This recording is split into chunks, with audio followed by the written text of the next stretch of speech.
Welcome everyone to Politically High Tech with your host, Elias. I have a returning guest here. He was great the last time. I mean, we touched so much on the and it debunks me being anti LGBTQ plus. Some people had thought of that. I wasn't even questioning that. And you know what? It was set up as a gotcha, but I was pretty okay with it. I was like, okay, next big question. Are you against LGBTQ just because you believe in God and all that? As a first of all, God is about love. So let's cut that crap out of the way. And if God really did hate gay people, I mean, don't get me wrong, he disagreed with a lot of things that we do. Let's be honest. But the New Testament was the clearer version. The Old Testament is what is more like what you should not do. Okay, it was a lot of faulty people. Okay, a lot of those characters were flawed, even though they were the quote unquote chosen ones. The New Testament had to clarify a lot of things, even dumb it down a bit because we humans were falling apart. Okay, but just because I believe in God and the higher power doesn't make me want to, target every LGBTQ plus person, treat like a video game, kill them like the enemy, and just say, look, I'm fulfilling God's crazy vision. I'm correcting the human race. No, he's about life. That's the devil's work. The devil is about death and hate and destruction and all that. Okay? Let's just be clear about that. But I'm going to stop my yammering because I could go on these monologues. If you don't stop me, these monologues could take, with no limits, for an hour. But I'm going to stop right here because I want to hear his voice as well. And he is a returning guest. And, I try to cover as much things as I can. Dr. Joshua is back. And he is going to, provide nuance. And it always doesn't have to be the LGBTQ plus lens. It could be in any lens, really, because, he has great knowledge of that group, even more than me. I'll say I have some knowledge, but I'm not a beginner nor I'm an expert. I'll never claim to be an expert for LGBTQ issues, but I do have some knowledge because I was exposed to it as a teenager. Come on, I grew up in New York City. It was easy for me to bump into someone who lives on a non-traditional lifestyle. Let's just say like that, non-traditional, a different lifestyle. Okay. Is it bad? No, I say to each his freaking own. That's the most libertarian I'm going to get culturally. I don't care what the hell you're doing. That's not even the first thing I'm thinking about, unless it relates to something. But most of the time I think about it, I'm more curious about the person and their ideas. If it's relevant, then I ask questions. I'm not going to just ask jobs, oh, what you doing in the bedroom? That's none of my damn business. Oh, he asks me that question. It's none of his business, okay? I mean, the fact that we got to label it like that to me is a bit problematic. Let's just focus on the individual. That's always been my frame with the LGBTQ frame, not because of the people, that's just the framing of it. We have to really pay attention to their sexual orientation. They're a lot more than a sexual orientation. Do they achieve great things? Do they help out people? Do they have family members and all? Are they human beings? You may not agree with the way they live. Well, it's America the last time I checked. Pursuit of happiness. Did we forget about that? All right, let me shut up. Let's welcome back Dr. Josh. What do you want the viewers and listeners to know about you? Briefly. Well, thank you for having me back, Elias. It's such a pleasure. Yeah, I guess I want people to know that I agree. Like, I am not the kind of person to tell you what I do in my bedroom, and I wouldn't expect someone else to give me those details either. Definitely none of my business. It's funny because when you were talking, I've known this before, obviously, but I was thinking it's called sexual orientation, right? And it's like, well, it kind of makes sense that people start to think about sex because it's in the word. So yeah, I can't really fault people too much for being curious and thinking about those things. But when you put it that way, it's very obvious that what you're talking about is, for the most part, what gets people icky about it is what happens in the bedroom. But being gay, being queer, being under that umbrella, and I'm not here to speak for every queer person on the earth. It's really my perspective that I bring to the table, but we're so much more than that. And anyone who's gotten over the age of 45, I shouldn't say anyone, a lot of people, I think you start to realize, for the most part, because when you're 18, it's like, yeah, the whole world revolves around sex pretty much. Thinking about it, especially males, according to the research, think a lot more about sex than females, but who knows what the reality is. That's just research that I've come across. And yeah, it used to be like, oh my gosh, like the whole world revolved around that. Like, how do I get some and where do I go next? But at a certain point in time, for me, it was like around, the 40s. And now I'm 48. It's like, that's the least the last thing that I'm usually thinking about. It's like, so as I navigate the world as a gay man, it's like my lens is not like sex, sex, sex, sex, sex. And so when I'm put into that kind of category, I just think this is not my problem. This is that person's problem who's putting me into that category. It's like, I don't feel the need to kind of tell you that you're thinking about this all wrong, whoever might think that way. And then they start to say, well, I don't care what you do as long as you don't put it in my face. It's like, do you know how many times I've lived my life around straight people who have put everything into my face? It's like the first time I saw PDA, public displays of affection, it was not gay people, it was straight people. And the way they were doing PDA was, in my mind, probably the most disgusting thing I've seen, just slobbering all over each other. And that's never been the thing that I wanted to do. So how am I putting anything in your face just by living? Is that how it's happening? Because if that's the case, then the only way to stop that is to get rid of all of us on this earth. And if that is what your goal is, I don't want to talk to you anyway. Because out of the two of us, the person who thinks that way is probably the person who doesn't need or deserve to be on this earth. If that's your worldview, that everyone except a certain type of person, whether that be Christian or otherwise, are the only ones who deserve to live and thrive and be happy on this earth, you're the problem, not us. And we had talked about this in our last conversation, where it's like all human beings have a percentage of nefarious behaviors, bad people, etc. And they're not the majority of people. We don't need to spend more time on that since we've talked about it already. But what that means to me is that if you're concentrating on one type of community way too long, you're doing yourself a disservice because you're not really giving yourself the opportunity to learn more about people beyond the stereotypes that you were given or you're fed through mass media or otherwise. So it takes a concerted effort to look beyond. By God, if you want to live on this earth and integrate with other human beings, it is worth it. It has to be worth it, because then what the hell are we doing here? Yeah, I like that, and I had to start that provocative because I'm just tired of that kind of framing. You're much more than your sexual orientation. Come on, he's a successful psychologist, research, and all that. Can you focus on that? Or maybe if you want to know about his ethnicity, we could focus a little bit on that. Let's focus on parts of the person. So just this thing. It's more of the immaturity of people. And I have a hot take here. I really have a hot take. A lot of people are emotionally 8 to 12 years old emotionally. And this is why the hate is through the roof. I don't care. No, as someone who was in his mid 30s, have seen people around my age or even older act like petulant, entitled children with their stupidity and their commentary and their conflation and projection. You people are emotionally childish. If you know you're emotionally mature, give yourself a pat in the back. Look, because it's so stupid. And look, it could be my personal life, my work life. I've seen it all over the place.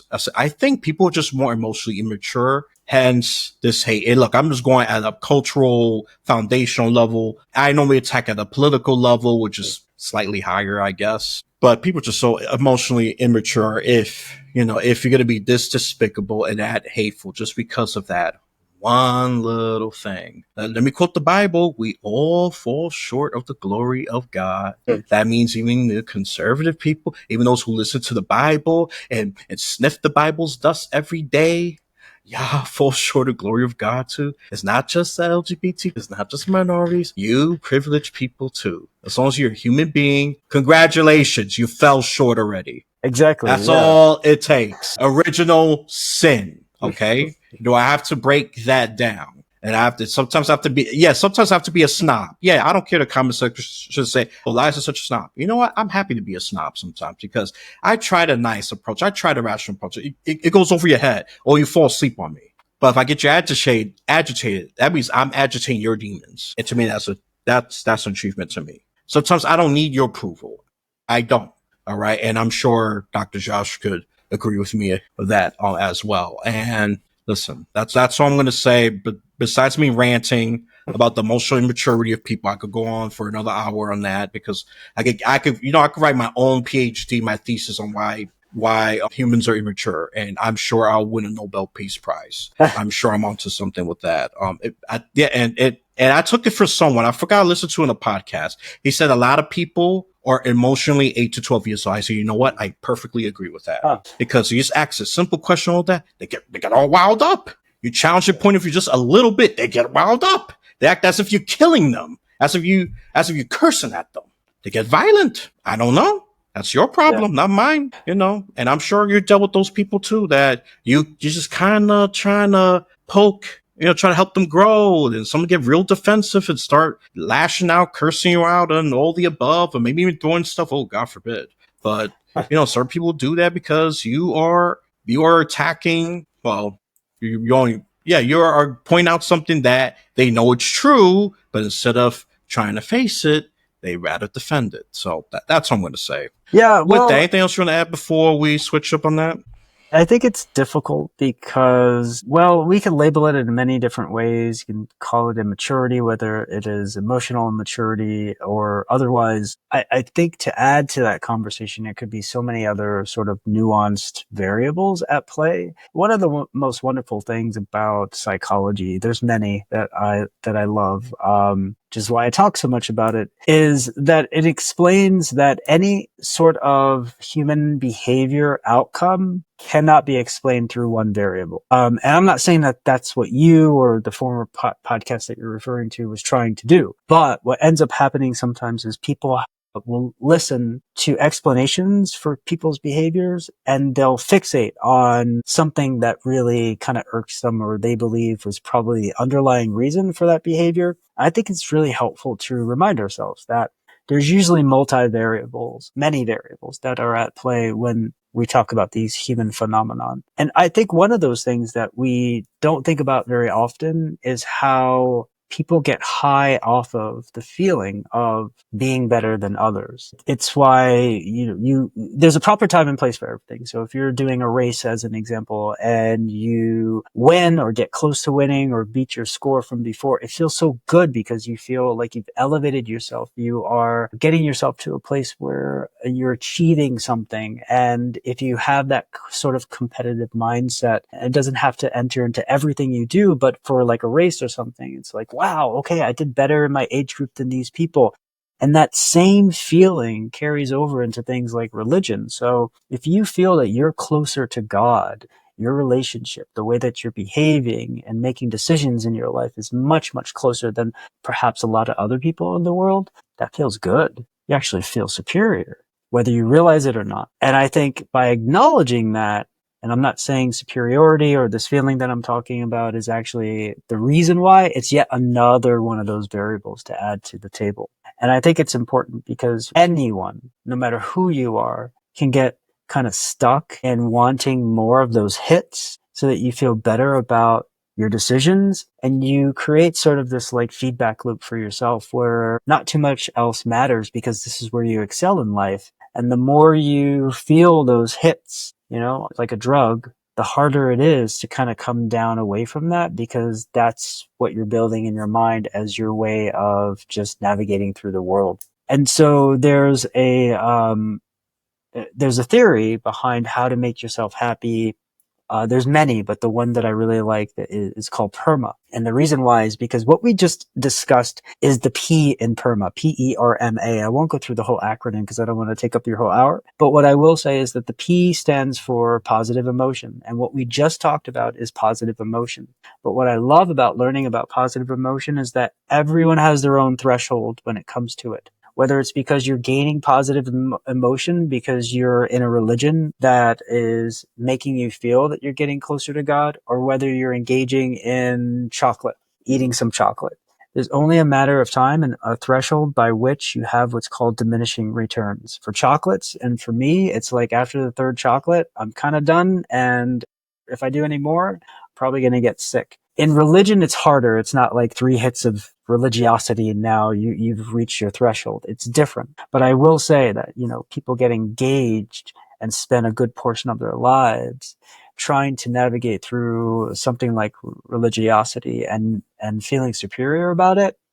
It doesn't really make you happy above and beyond after a certain point in time. And then you start to feel like something's not right with your life, something's missing. And that's what I think is touching on what you said. You know what you're saying may not be 100% true, but you don't know how to do anything else or talk about anything else. And when you double down and get angry and upset because someone is attacking it, it's because you feel like you're actually losing yourself because you've tied your entire identity to that very thing that you fought so long for. That's the threshold by which you cannot find any more happiness in that particular aspect. So going back to PERMA, it is only one portion out of the 5 pieces of that acronym. And by keeping that in mind, you know that religion by itself is not going to bring all the happiness that you need. You know that feeling superior over other human beings is not going to give you all the happiness that you need. It's only a slight portion of it. Yep, I hope you're getting that, listeners. I'm going to switch my topic to something. Well, let's just get the worst one out of the way. Let's get the political one out the way. And you want to have fun with midterm predictions God. for 2026. Let's see. Will the Dems will be able to take the Senate or the House? Oh, the president. Well, so far that's locking the Republicans for the next couple of years. For those of you who are Democrats or just hate Trump, you just got to kind of deal with it unless something crazy happens. God forbid. I don't like Trump. I don't want anything bad to happen to him either. Let's just be absolute. I'm going to be absolutely clear, be mature. Do I like Trump? No. But I don't want anything bad happen to me either. You know, hopefully he'll change. Oh, I'll put a big question mark on that one. But he seems to be doubled down on some of his insanity. So let's have fun with our little predictions. And I'm not going to go on the state and local level because we both are in safe blue. I'm in New York. That's going to be blue for a while. Colorado's going to be blue for a while too, based on stuff I was able to study. But on the Congress, since the House, Republicans have the slimmest majority in history. Will the Dems be able to take it back? I wish I had a crystal ball for real, and I wish that I had some sort of way of trying to figure out and coming very close to like a 95 to 99% accuracy rate in terms of what would happen in the midterms. I obviously don't know what will happen. I will tell you how I feel today, though, which is not too positive. I unfortunately feel that the Democrats, and let me just be very clear, and it's been a while since we last talked, and I am an independent. I do lean more Democratic, especially as a queer person under the LGBTQ plus umbrella, but that doesn't necessarily mean we all are left leaning. As we had talked about in our little break before this, there are queer people who are Republicans, even in this day and age. So, that should be mentioned as well. I don't think that the Democrats are going to get too much of a stronghold, and I hope I'm wrong. I really do. But the reason why I feel so strongly about that at this moment in time, please pleasantly surprise me, and I'd be happy about that. And when I vote, I do vote more Democratic, although I know we don't really need to talk about those details, but I'm just being super honest about who I am. And the Republicans have taken hold of power for the most part right now. You're right about that slim majority, but they're not playing by the rules. That is very obvious. And that's what really kind of scares me and makes me think that it doesn't really matter what we think is going to happen. I think at this point in time, we've seen that now that they're in power, they more than likely will try to hold on to that power by any means necessary, even if it means not doing things that are legal. And so I love how there are people out there talking in a positive way. Like I talk to my friends and they say, I really think midterms are going to just turn the tables and the voters are going to show them. That might very well be the desire of our voters, but I don't think that's going to really matter, unfortunately. And I don't know this for sure, so I don't have any insider knowledge, and I do hope that I am wrong. But by all indications, I trust when Republicans, especially those in the White House and the president, spews lies about our last election, that it was rigged and stolen, and those lies have not gone away. I trust and believe them when they say that they should have never left the White House the first time, and that he will seek a third. I don't know what to call it now. There's no such thing as a third, time here in America. But if the Supreme Court is saying, sorry, but you need to stop deporting individuals and you need to do this or that. And the answer is like, well, sorry, we're not going to do it, or we're going to lie about it. It's already been done. We're going to flood the gates with all this other stuff so people are confused, including myself. I mean, there's plenty of evidence out there from my perspective that shows that I don't think they're going to leave. So the fact that we have elections, the fact that things that we might want change as citizens of this United States of America that we live in now, I don't think it matters because they don't care about what I say they, but I'm very pinpointed as to the people who are changing all of these laws or ignoring the Constitution as an example and habeas corpus. This is evident to me. I mean, it's very clear that our rights, our thoughts, our desires are not what is imperative to them. They'll say that it is, but their actions show otherwise. So that's my doom and gloom future thoughts about what will happen next year, right? Because that's when we have the midterms. I hope that doesn't happen. I don't think it's going to matter. Sorry. No, no, it's okay. I didn't ask for a crystal ball or insider information. Just want to get Yep. your perspective. Right, right. So me, normally I'll be the doom and gloom guy. I normally will agree, but I do see I see two different things that are going to happen. My prediction is the Republicans will keep the Senate. I've checked the analysis and all that. I think they're going to keep the Senate. They might even take another seat. That's the doom part. The Senate, I think they got it on locked for the most part because the only three Republicans out of 23 are vulnerable. And even if the Dems somehow flip those three, they still got that bare majority through JD Vance. Yeah. So it's not going to matter that much. And that's the best case scenario for Democrats based on they have to pull a miracle. You have to pull a miracle. I'm going to be honest in the Senate. Democrats need to pull a miracle. The House of Representatives is where I see great opportunity for Democrats to cause upset. 40 seats are competitive. 20 almost guaranteed to kind of flip. Not guaranteed, but they could flip. I see great potential for Democrats to take some seats there, flip that, and start putting some blockage to Trump's legislation. Yeah, let him do all those executive orders. All you need is the Democrat president to take over and just undo them. I mean, Democrats have to play defensive for this year, 2025. But 2026, this is your comeback opportunity, especially on the House of Representatives. I could see that Democrats could take the House. And historical trends will prove that otherwise for the most part, but except for the Senate. The Senate is going to be an anomaly because I think Republicans are going to be able to keep the Senate. That's my mixed opinion on that. I do see there's a lot of buyer's remorse.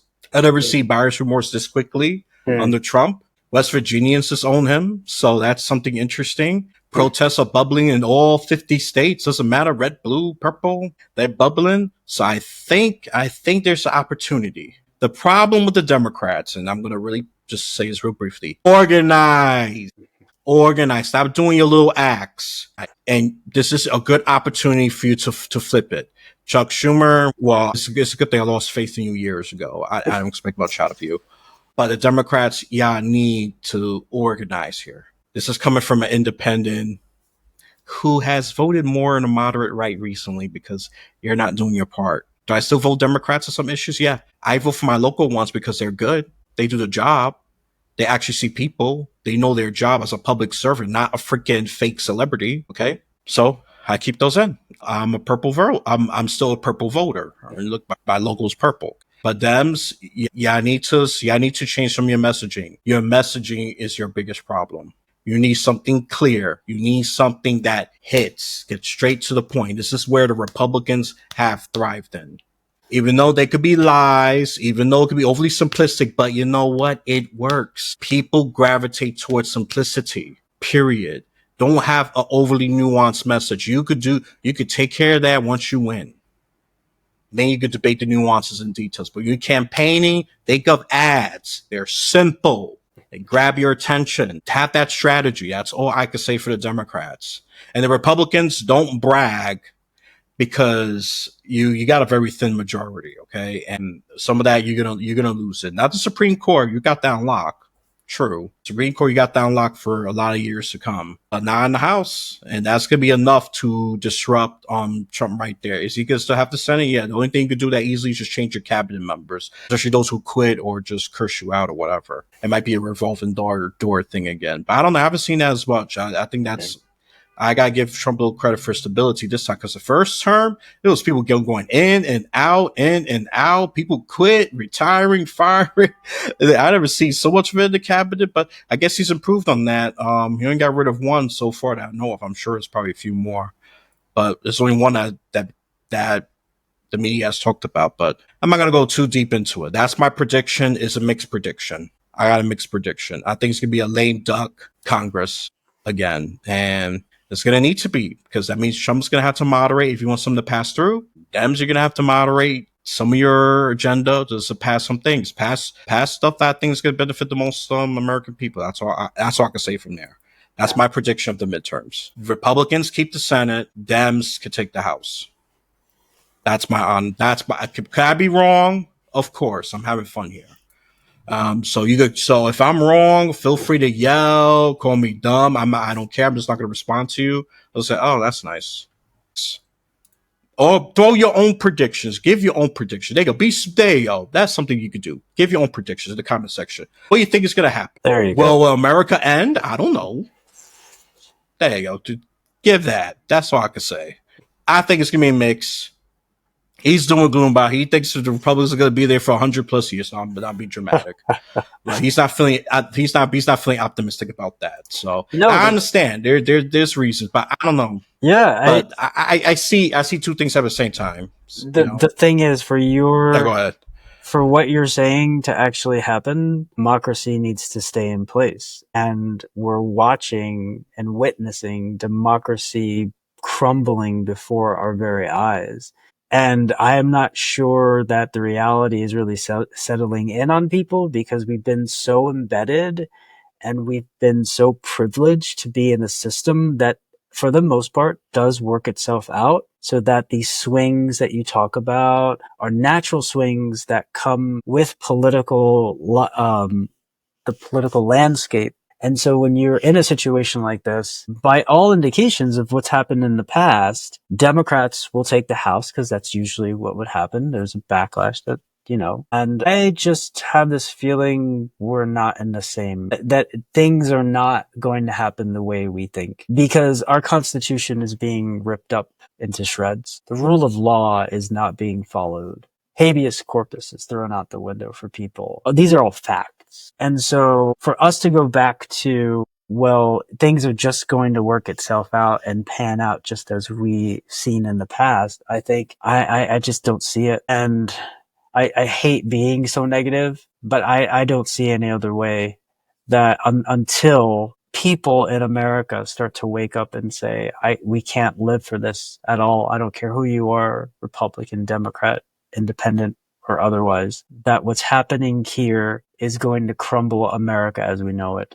And it's already happening. And to believe that, I'm not saying you're saying this, Elias, but I've come across a lot of other people, even my friends, who are behaving as if everything's going to be taken care of in the midterms, and then we'll be on our way and things will be better. And maybe that'll happen, but maybe it won't. Maybe it'll be nothing like that.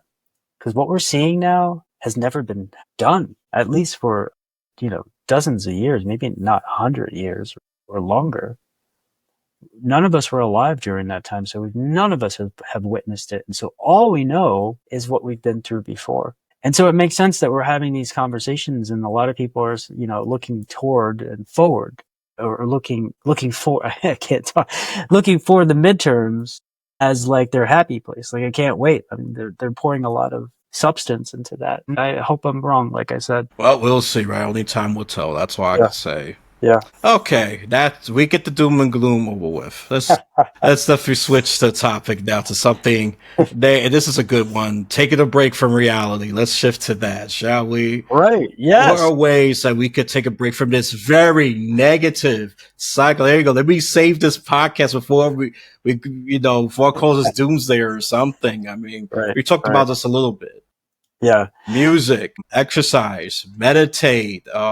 Just go outside. I mean, it's nice weather. We're inching closer to summer. Before you know, we're already there. I mean, officially speaking, even unofficially, it started. Let's just be real. In a lot of states, summer has already started. So there's a reason for you to go out. smell, be with nature, or I don't know, or if you're more of a couch potato, video game. I'm a gamer, so I'm not gonna judge you. If I'm being brutally honest, but that's what I'm doing now because it's nice weather. I mean, summer I'm the most active, and fall, spring, sort of. Winter, I'm lazy as hell. I'm just gonna be honest. I'm super lazy. But what else are the other things that we could do to take a break from this doom and gloom reality? And ironically, there's a psychology expert that's going through it, not your host. It should be the other way around. Go ahead. No, I think first off, there's a lot of times where human beings actually kind of gravitate towards happiness and well-being without even understanding or knowing. So, it's something that we have as a natural way of looking at the world, and we're constantly looking at ways that we can get the most out of life. Now, science comes in and helps us even more because I'll go back to the PERMA model, PERMA, and the E is actually engagement, engaging with the world. And there's different ways that you could do that. And the science shows that one of the best ways to do that is by looking at what your value system is. And that could be hard for some people because even for people like us, Elias, that have lived for 30, 40 years on this earth, you ask, so what are your values? It's a tough question to answer, but when you can pinpoint what those values are, and there are assessments out there, validated assessments that can help you to hone in on what those values are. There could be dozens of them. You could look at it as your top 5, but the point being, I'll give you my top. It's the appreciation of beauty and excellence. So there's only a short amount of time that goes by where if I haven't come across something that I feel is beautiful and excellent, and of course I get to define what that is, but if I haven't been surrounded by that sort of thing, I start to feel like something's off, something's not right. And for me here in Colorado and Denver specifically, there are a lot of opportunities to go outside to the parks, to the mountains, and see some really, really beautiful places. And I find that awe inspiring because that's what's underlying the value of beauty and excellence. It is this understanding of what awe can bring. And you could be awe inspired by God, right? You could be awe inspired by your friend. You could be awe inspired by a podcast that really touches base on things. But what's happening there is engagement. You're being more engaged in something, whether it be in the workplace or at home, because it resonates with your values. And that's important. So finding additional ways to do that is really fruitful for you. Now, if you don't know what your values are, I would say, this escapism that we're really talking about today is important, especially in this day and age. I just went from this whole doom and gloom thing, and I truly do feel that way. But if I stay there for too long, I become the doom and gloom. I think it was Nietzsche who had come up with that. I don't know the exact words, but something like, if you look into the abyss long enough, then you become it. I believe that. And the science backs that up as well. Like if you start to feel depressed, and this is not clinical depression, so that's different. If you're feeling depressed for more than 2 weeks or so, then you should go see a clinician. But if you're feeling depressed, like for a few hours, there are things that can bring you out of that depression, right? Or you can choose to stay there. And anyone that's felt that way, it's so easy just to lay down, pull the covers over your head, and just be like, no, I don't want to deal with the world. But you're not really helping yourself because you're just staying into that dark cloud. And sometimes people need that so you can process whatever it is. But eventually, this is the same thing with the news cycle, right? So you expose yourself to a news cycle that really puts you at odds with the world. And if you identify as with a specific community, you may not even want to go out again because you see that horrible things are happening in the world with violence and whatnot. At some point, though, you have to shake yourself out of that. And if you can't leave the house, to your point earlier, it's like, well, what can I do? What are some ways that I can bring more laughter and lightness into my own world? And that's extremely important, especially in this day and age, because without that, it becomes so easy just to stay in the darkness and the cloudiness of what the world is offering at this moment in time. The last thing I'll mention about it is there's a good reason why we gravitate more towards negativity than positivity, generally speaking. And the reason why is all of our brains are built in such a way to really hone in on and concentrate more on the things that are possible threats to us. And sometimes they're not threats at all, but our brains are kind of like picking it up as a threat. And so that's something that's worth sorting out, understanding, and thinking about some more. So when you feel threatened from the world, are you really threatened? like we had talked about the whole bathroom thing.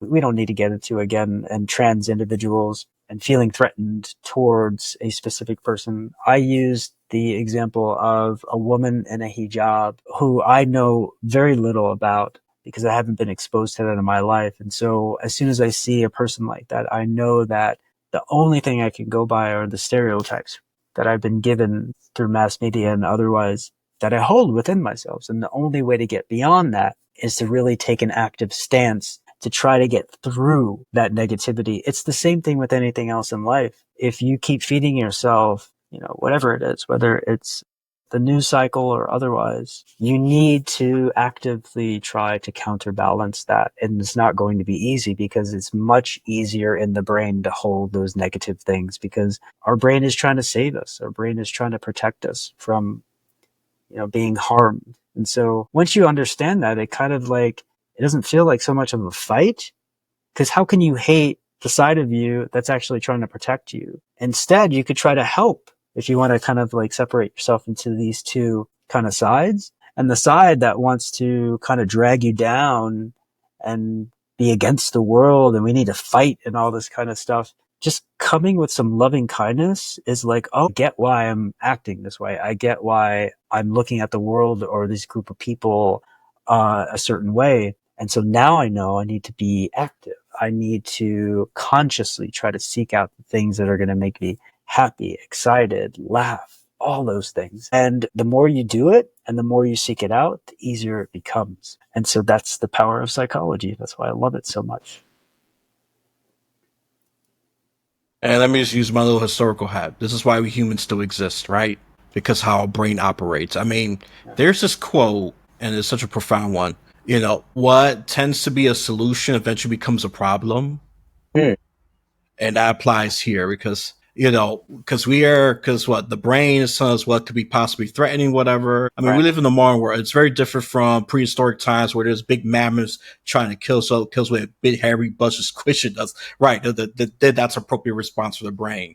But since we still carry those caveman, Neanderthal tendencies for time, it becomes problematic in the modern world. Unless unless you live, unless you go to live with a tribal people. Oh, it's perfectly valid. The brain is doing its job perfectly well. Yeah. But something that has been a solution for a long time eventually becomes a problem. And I think I'm just gonna leave it at that. That's my little history brain Yeah. just coming in there, and this is why we still exist. Right. Ironically, Yeah. Yeah. this is why we Exactly. still exist. Was it for that? Well, happy go lucky. Oh, we would have been wiped out.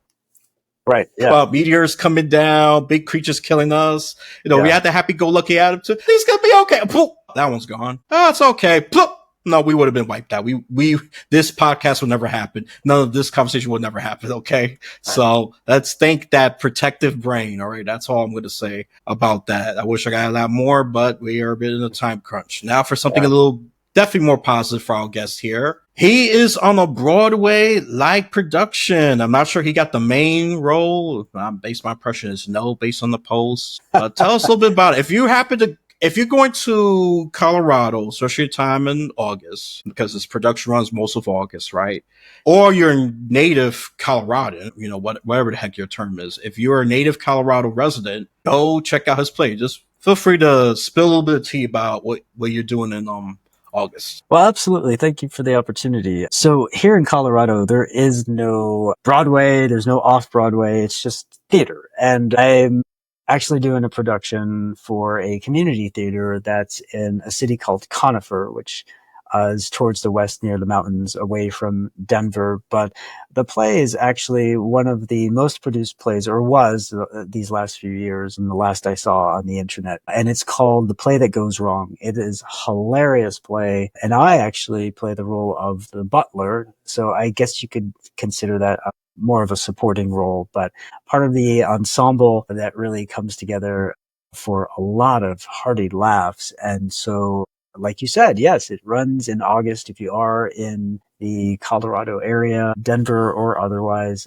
Conifer is maybe about half an hour west of Denver, so not far at all. And I would love to see you folks if you're able to make it. Reach out. My contact information hasn't changed since we last chatted. And yeah, I just think it's one of those examples, whether you're in the Denver area or Colorado or not, find out the times, carve out the time for yourself to be able to explore your city, the outdoors, local theater, whatever it is that gives you that boost of happiness, pleasure, laughter, whatever it is that you need, because it is so, so important. I hope you get that. Yeah, for every other state except for New York, yeah, it's theater. You see, I'm trying to be nice here, add a little New York pizzazz to it, even though technically it's not accurate. Let's just be honest. But yeah, it's theater. Come on, so support Yeah. local theater.